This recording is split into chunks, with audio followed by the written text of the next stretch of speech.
Election के time पे क्यों खड़ी होती है? उससे पहले कहाँ जाते हो आप? इलेक्शन के टाइम पे गरीबों को भंग ना करें। जी, इलेक्शन के बाद भी हमारी सरकार अच्छे कार्यक्रम चलाती है अपनी जनता के विकास के लिए। आपने ऐसे कौन से कार्यक्रम चला दिया अपने समय पे जिससे जनता का विकास हुआ? मुझे तो लगता है उस समय के बाद बेरोजगारी और बढ़ गई है और हमने ही उसे कम किया है, क्योंकि जैसा कि हम जानते हैं विश्व में पहले हमारे भारत की जो बेरोजगारी की प्रतिशत थी वो 6.1 थी, लेकिन आज वो घट करके 3.2% रह गई है, केवल हमारी सरकार की वजह से। क्या जवाब है आपके बात कर रहे हैं ना कि हमारी सरकार ने क्या किया? तो यूनिवर्सल आइडेंटिटी फ्रेंचाइज, भागना नंबर लैम, BEL, SAIL, ISRO, DRDO, IIT, AIIMS, satellite, Aryabhata, rocket, ये सब हमारी सरकार ने किया है। और सुनिए, और तो और पूरे संसार में पेट्रोल के दाम गिरे हैं, लेकिन हमारे भारत देश में पेट्रोल के दाम बढ़े हैं। क्यों? क्योंकि आपकी पक्ष दल को तो अपने ही जेब में नोट डालने ज्यादा जरूरी लगते हैं। आप हमें हमारी हिस्ट्री का पाठ मत पढ़ाइए।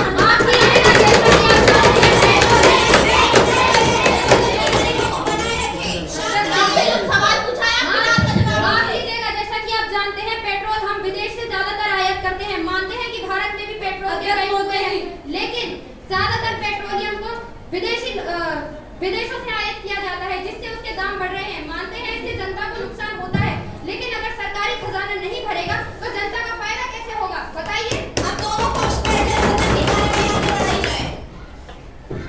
युवा सांसद कुमारी सुरभि, आप प्रधानमंत्री जी की बात पर क्या कहना चाहेंगे? अध्यक्ष जी, मेरे साथी ने जो विचार रखे मैं उनसे सहमत नहीं हूँ। मेरे साथी जिनको रेवड़ी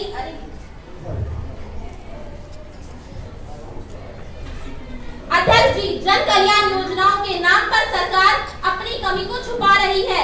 अब जब चुनावी नजदीक आ रहे हैं तो सरकार ने जनता के खजाने को लूटने का काम शुरू कर दिया। माननीय प्रधानमंत्री जी। माननीय अध्यक्ष जी, मैं आप अपने साथी से अनुरोध करती हूँ कि वह हमारे देश की तुलना दूसरे देशों से ना करें। हमारे देश की अर्थव्यवस्था अब 5वें स्थान पर है, जो कि मजबूत अर्थव्यवस्था है। यह मामला माननीय सुप्रीम कोर्ट में विचाराधीन है, अतः तब तक इस मामले पर कोई बहस व चर्चा नहीं हो सकती। मैं इस प्रस्ताव का खंडन करती हूँ। धन्यवाद। माना कि हमारे देश की अर्थव्यवस्था 5वें स्थान पर आती है, पर क्या बताएंगे कि हमारे देश की सड़कें, हमारे देश के स्कूल और हमारे देश के बेरोजगार लोगों की संख्या कौन से स्थान पर आती है? मैं बताती हूँ। आज ये संख्या 5वें नंबर पर भी नहीं आती। फिफ्थ क्लास सुविधाएं प्राप्त करा रहा है ये पक्ष हमें। जी हाँ, लेकिन माननीय सदस्यों, जो सांसद रेवड़ी कल्चर मामले पर चर्चा चाहते हैं वे हाथ उठाइए या हाँ कहिए।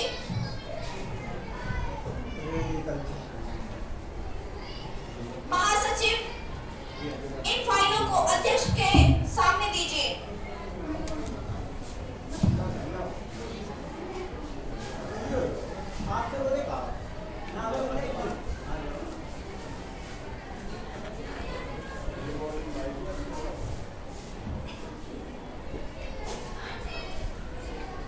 ना कहने वालों का बहुमत है, ना कहने वालों का बहुमत है, ना कहने वालों का बहुमत है।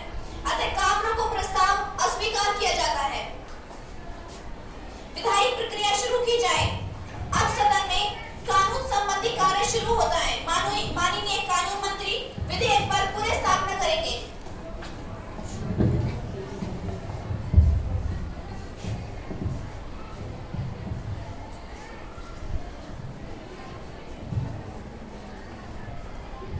महोदय, मैं विधेयक 2013 को पुनर्स्थापित करती हूँ। प्रश्न यह है कि इस बिल पर सीधी चर्चा की जाए या नहीं, इसे स्थायी समिति के पास भेज दिया जाए। सीधी चर्चा नहीं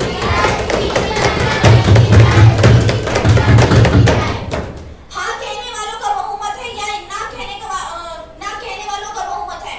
वोटिंग के माध्यम से पता चलता है कि हाँ कहने वालों का बहुमत है। आदरणीय सभासदों, इस बिल पर सीधी चर्चा की अनुमति दी जाती है। महोदय, मैं विधेयक 2013 को पुनर्स्थापित करती हूँ। वक्फ संशोधन विधेयक 2025 वक्फ को मुस्लिम कानून द्वारा पवित्र धार्मिक या धर्मार्थ के रूप में मान्यता प्राप्त किसी भी उद्देश्य के लिए किसी भी चल या अचल संपत्ति के किसी भी व्यक्ति द्वारा स्थायी समर्पण के रूप में परिभाषित किया गया है। उद्देश्य वक्फ संशोधन विधेयक 2025 का उद्देश्य पारदर्शिता बढ़ाना, शासन संरचनाओं में सुधार करना और वक्फ संपत्तियों को दुरुपयोग से बचाना है। 1954 के वक्फ अधिनियम से शुरू होकर वक्फ संपत्तियों को नियंत्रित करने वाली कानूनी ढांचों में उभरती चुनौतियों का समाधान करने और बेहतर प्रबंधन सुनिश्चित करने के लिए 1954 से पहले और बाद में कई संशोधन हुए हैं।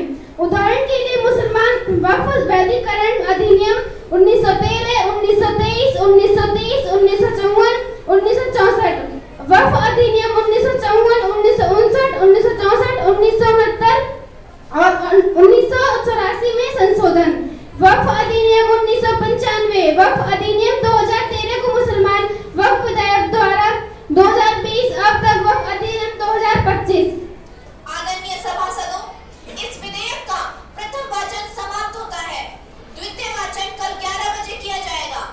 तब तक के लिए सदन की कार्यवाही स्थगित की जाती है। अध्यक्ष महोदय, मैं वक्फ संशोधन अधिनियम 2013 के द्वितीय वचन को प्रारंभ करने की अनुमति चाहती हूँ।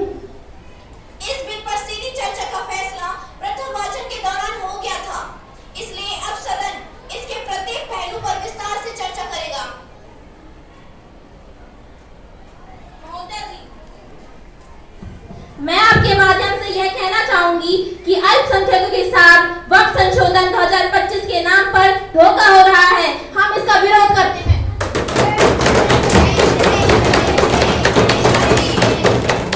माननीय अध्यक्ष महोदय, मैं अपने साथी और सदन के वक्फ की संपत्ति के बारे में बता देना चाहती हूँ। वक्फ की संपत्ति की बातें करें तो उसके पास कुल 8,72,804 अचल संपत्तियां हैं। इसमें 9.4 लाख एकड़ जमीन है। इसके अलावा 16,716 चल संपत्तियां हैं। कब्रिस्तान के नाम पर वक्फ के पास 1.5 लाख संपत्तियां हैं और उसके मस्जिद के नाम पर 1.19 लाख संपत्तियां हैं। दान की हुई संपत्तियों का मालिक अल्लाह को माना जाता है। अध्यक्ष महोदय जी, मैं आपके और सदन के माध्यम से आपको बता देना चाहती हूँ कि वक्फ संशोधन विधेयक 2025 से अल्पसंख्यकों मुसलमानों के लिए अच्छी शिक्षा के लिए अच्छे मदारस, स्कूल आदि और उनके सामाजिक, राजनीतिक और आर्थिक जीवन के स्तर को ऊंचा बढ़ाने के लिए इस विधेयक में वर्णन किया गया है और कानून इसकी आज के समय बहुत ज्यादा आवश्यकता है।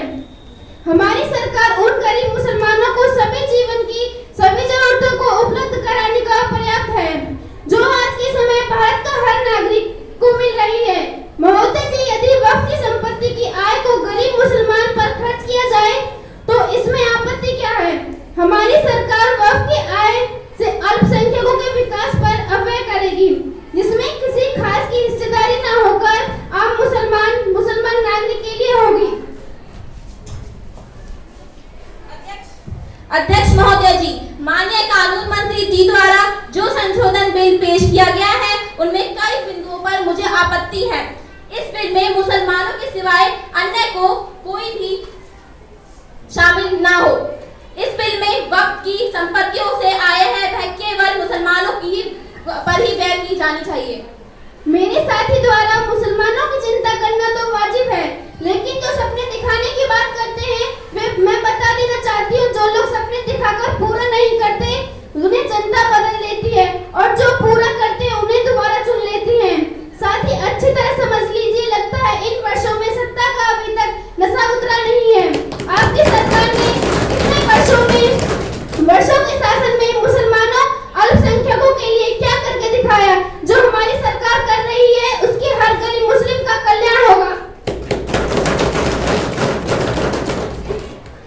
यह कैसा विधेयक है जो जनता के हितों पर भी खड़ा नहीं उतरता? हम मंत्री जी के इस बयान से संतुष्ट नहीं हैं। वक्फ बोर्ड बिना मालिक की अनुमति के भी जमीन को वक्फ घोषित कर देता है। हमारी इसके ऊपर कोई सहमति नहीं है।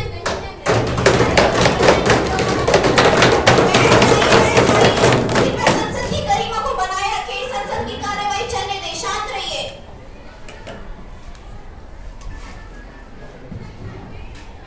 विपक्ष अध्यक्ष महोदय जी, विपक्ष चाहता है कि प्रधानमंत्री जी इस बिल के बारे में अपना वक्तव्य दें।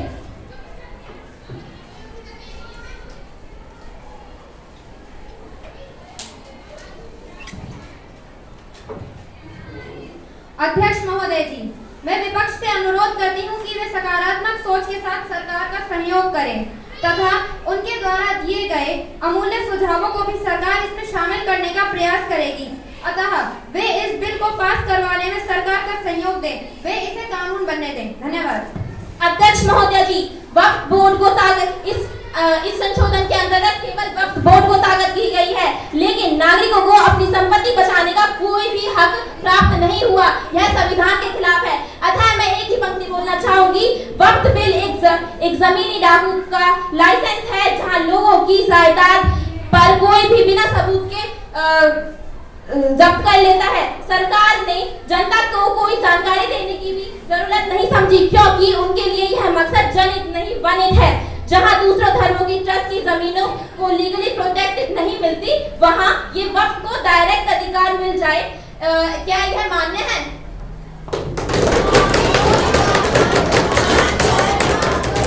जी अध्यक्ष महोदय, मैं अपने साथी की बात से बिल्कुल भी सहमत नहीं हूँ। ऐसा क्यों होता है अध्यक्ष महोदय? अगर हम किसी भी समुदाय के बारे में सोचें तो इन्हें बुरा लगे, अगर ना सोचें तो इन्हें बुरा लगे। अगर हम उनके लिए कुछ करना चाहें तो कहते हैं कि हम दूसरे समुदायों के साथ भेदभाव कर रहे हैं, अगर नहीं करते तो ये कहते हैं कि हम दूसरे समुदायों के साथ भेदभाव करते हैं। अध्यक्ष जी, हम करें तो करें क्या हम विकास करना छोड़ दें जनता का? अगर आप गरीबी की बात करते हैं तो पहले देश में गरीबी हटाइए ना, फिर मुसलमानों के कल्याण की बात करना। माफ कीजिएगा, ये बात मैं दोबारा बोल दूं आपसे कि हमने बेरोजगारी की दर को घटा दिया है। 6.1% से 3.2% पर आ गई है वो बेरोजगारी की दर। और आपकी सरकार ने ऐसी कौन सी स्कीम चला दी जिससे लोगों को बहुत सारे रोजगार मिल गए? अपनी भी तो करे। यही प्रश्न तीसरी बार पूछा जा रहा है। खैर, इतना तो समय नहीं है हमारे पास कि हम इनके प्रश्न का बार बार उत्तर दें कि हमारी सरकार ने क्या किया, हमारी सरकार ने क्या किया। और सुन लीजिए महोदय जी, अगर एक आम नागरिक देश के राजा से कोई सवाल पूछता है और अगर वह देश लोकतांत्रिक है ना, और राजा यह कह देता है कि आम नागरिक से यह कहता है कि तुमने ही क्या कर दिया, तो याद रखना कि अगर वह देश लोकतांत्रिक है तो उस आम नागरिक को राजा और राजा बनने को आम नागरिक बनने में कोई देर नहीं लगती। माफ कीजिएगा, मैं ये नहीं कह रही हूँ आपसे कि हम अपनी जनता से ये कह रहे हैं कि तुमने क्या किया। हम आपसे बात कर रहे हैं, आपकी सरकार ने क्या स्कीम चलाई थी? नसबंदी की। आपकी सरकार ने क्या स्कीम चलाई थी बताइए? आपकी सरकार के पास जो प्लेग फैला था उसके दौरान लोगों को महामारी के टाइम पे कुछ खाने को नहीं था। 1971 के बाद जो महामारी फैली थी बिहार में, जो लोगों की प्रति व्यक्ति खाद्य दर थी 2200 कैलोरी से घटकर 1200 कैलोरी हो गई। क्या जवाब देना चाहेंगे आप इसका? क्या जवाब आपकी जो सरकार थी, इसी वजह से इसमें खंडन हो गया। आपकी सरकार एक मिनट, अगर हमारी सरकार इतनी ही बुरी होती तो इतने साल राज नहीं करती। और अगर आप हमसे कोई प्रश्न पूछते हैं तो हमारे प्रश्न का भी तो उत्तर दीजिए। अपने घोटाले भी बताइए, अपने घोटाले भी बताइए। लोकतांत्रिक नहीं थी आपकी सरकार ने, पूरा राजतंत्र चलाया था। आपके जितने भी अभी तक प्रधानमंत्री या नेता हुए हैं ना, उन सब ने राजतंत्र किया था। जैसा कि हम जानते हैं, हमारे जो सुप्रीम कोर्ट है उसके जो मुख्य न्यायाधीश थे वो हमारे सीनियर बनने वाले थे, लेकिन जूनियर को मुख्य न्यायाधीश की सीट पर इसलिए बिठाया गया ताकि उनके पक्ष में न्याय हमारी सरकार राजतांत्रिक थी तो आपकी सरकार कैसी है? हमारी सरकार पूर्णतः लोकतांत्रिक है। इसका हमारे पास पूरा पुख्ता सबूत है। सच्चाई सुनिए, एक मिनट सर, अपनी सच्चाई सुनने की भी हैसियत रखिए। 2014 में आपने 15 लाख का झूठ बोला था कि हम हर व्यक्ति को खाते में 15 लाख रुपए भेजेंगे। आपने राफेल डील का घोटाला किया जिसमें 13,000 करोड़ रुपए शामिल थे। इलेक्शन बॉन्ड स्कैम किया, जर्नलिस्ट अपोजिशन लीडर, जजेस, सबको आपने स्पाईवेयर किया। आपने जी हाँ, आपने ये तो देख लिया हमने क्या क्या किया, लेकिन आप ये क्यों नहीं देखते कि हमने कितना विकास किया? आपने कितना विकास किया? ये अभी आप रोडें देख लीजिए, आप हमारे हॉस्पिटल्स की जितनी भी हमारी फैसिलिटीज वो शुरुआत हमारी सरकार ने करी थी। हमने वंदे भारत एक्सप्रेस जैसी अच्छी ट्रेनें चला रखी है। और बाकी बची हुई रेलवे स्टेशन का क्या, जहाँ पे इतनी गंदगी रहती है। जितने भी वंदे भारत स्टेशन से ज्यादा वंदे भारत तो कितवा दिया, जहाँ जनरल बंदा सफर करता है उस ट्रेन को ये कभी नहीं बताएंगे। वंदे भारत ट्रेन को क्यों बताते हैं? वंदे भारत ट्रेन हमारे देश की शान है।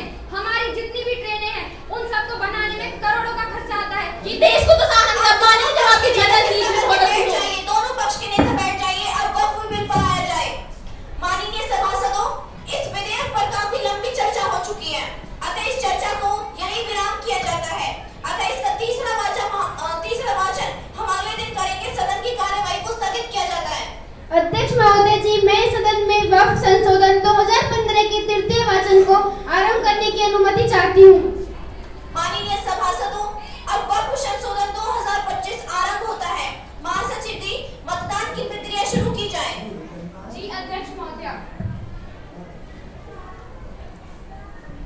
इस बिल के पक्ष में 28 तथा विपक्ष में 14 मत पड़े हैं। अतः यह बिल 14 के मुकाबले 28 मतों से पास किया जाता है। महासचिव जी, इसे आगामी कार्यवाही के लिए ऊपरी सदन राज्यसभा के पास भेज दिया जाए। जी अध्यक्ष महोदया, इसे आगामी कार्यवाही के लिए ऊपरी सदन में भेज दिया जाएगा। अब सदन की कार्यवाही को अनिश्चित काल के लिए स्थगित किया जाता है। राष्ट्रगान के लिए सभी खड़े हो जाइए।